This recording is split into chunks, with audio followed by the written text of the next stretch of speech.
Hi guys, today we are going to solve the question convert 1 Newton into dyne.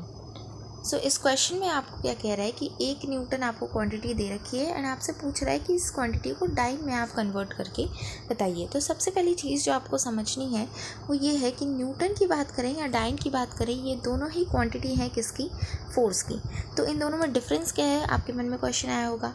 तो Newton जो है ना वो फोर्स की क्वांटिटी है इन द MKS सिस्टम, और डाइन जो है वो फोर्स की क्वांटिटी है इन द CGS सिस्टम।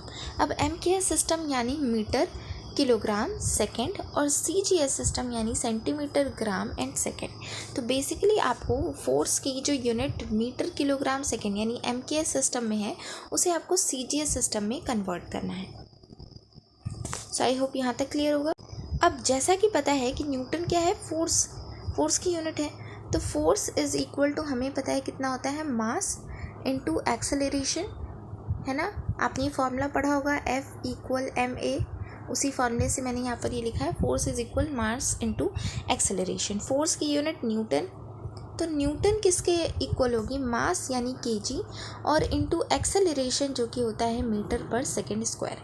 तो यानी वी कैन से कि 1 newton is equal to 1 KG metre per second square. अब इसी को हमें चेंज करना है किसमें, CGS सिस्टम में।